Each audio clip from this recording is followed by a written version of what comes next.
Compte rendu de la réunion extraordinaire du bureau de l'Assemblée nationale. Il s'est tenu ce jeudi 21 juillet 2022 au Palais du Peuple une réunion extraordinaire du bureau de l'Assemblée nationale sous la direction de l'honorable Christophe Mbosso Kodia-Pwanga, président de l'Assemblée nationale.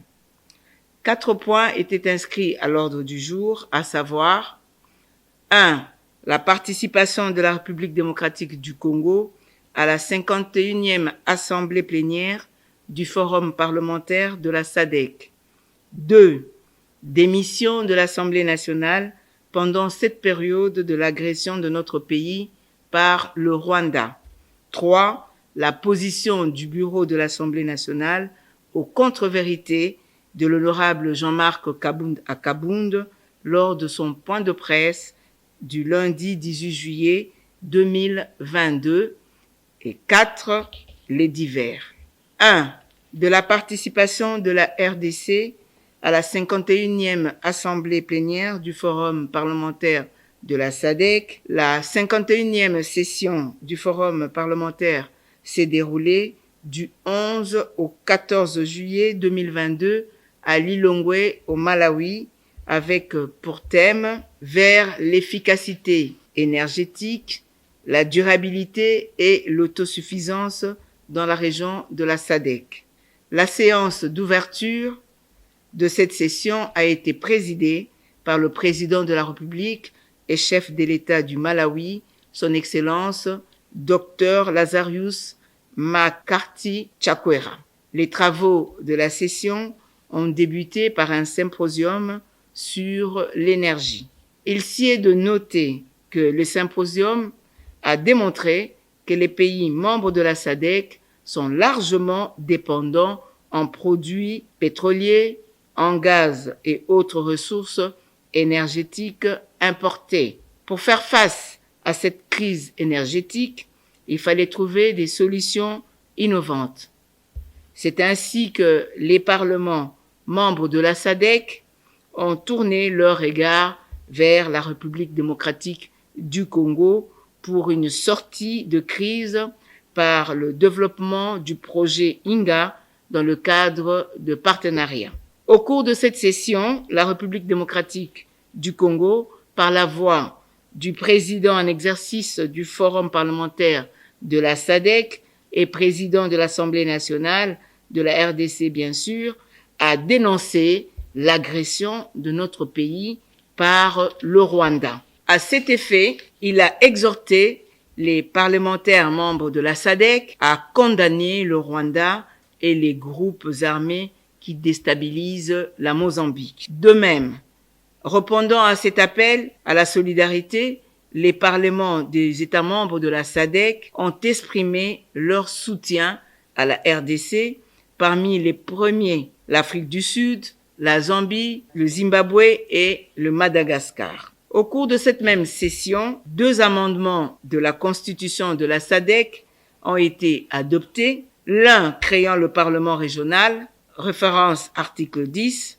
l'autre mettant en place une fiduciaire, référence article 13. Une loi type sur la gestion des finances publiques, 8 rapports des comités permanents ont également été adoptés.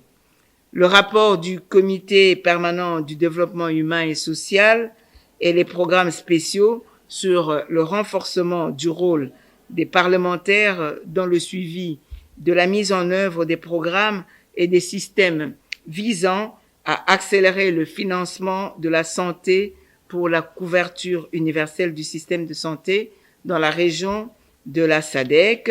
Le rapport du caucus parlementaire des femmes sur une gestion efficace des finances publiques grâce à des budgets nationaux sensibles au genre, le rapport du comité exécutif sur les questions financières, le rapport du comité permanent sur le commerce, l'industrie, les finances et les investissements sur la mobilisation des ressources financières nationales comme moyen durable de gérer la dette publique dans la région de la SADC. Le rapport du comité permanent de l'alimentation, de l'agriculture et des ressources naturelles sur les thèmes vers la mise en place des systèmes agricoles résistants grâce à une meilleure gestion des finances publiques.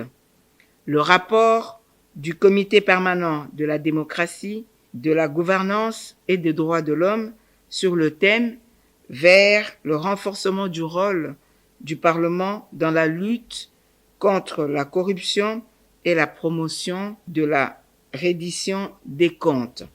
Le rapport du Comité permanent de l'égalité des sexes, la promotion de la femme et le développement des jeunes sur le thème renforcer le rôle du Parlement dans l'élaboration et la mise en œuvre d'une budgétisation sensible au genre dans le cadre de la gestion des finances publiques et des enjeux affectant la jeunesse dans la région de SADC et des mécanismes permettant aux parlementaires de dialoguer directement avec des jeunes.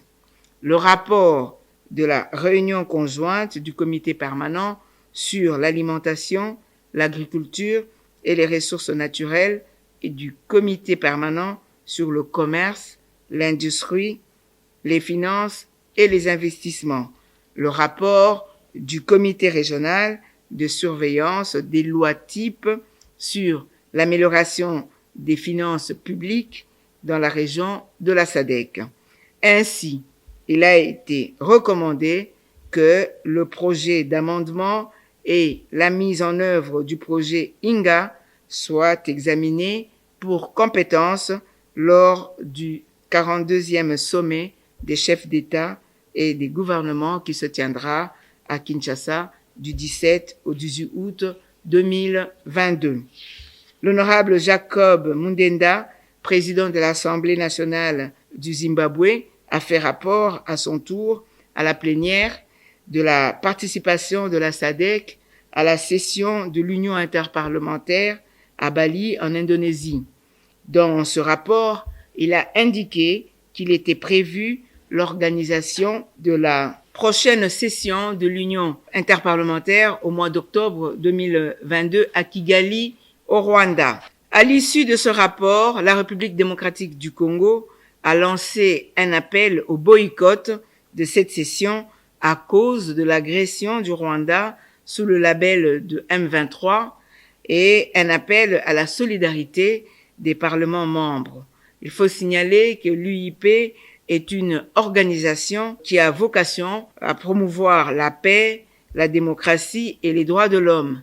Il est inadmissible que l'UIP confie une telle activité à un État qui a érigé les violations des droits de l'homme en système de gouvernance.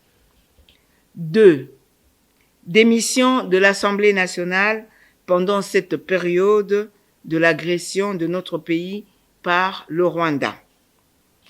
Ces missions auront deux objectifs principaux. 1. Mobilisation de la population à l'unité nationale, à l'intégrité territoriale et au soutien au FARDC. 2. Déploiement des honorables députés nationaux pour la diplomatie parlementaire. Le bureau a décidé d'en informer le gouvernement.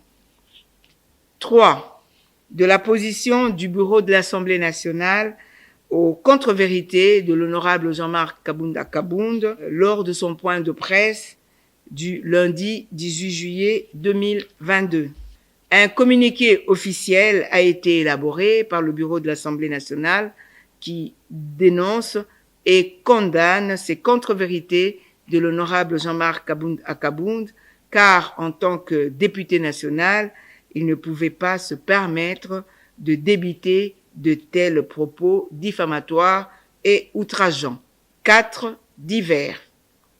Les honorables députés de l'Ituri et du Nord Kivu, en vacances parlementaires, ont sollicité l'accompagnement des gouverneurs militaires de ces deux provinces afin de les sécuriser dans les différentes descentes faites à Kinshasa le 21 juillet 2022. Honorable Chomba Tundu Colette, rapporteure adjointe.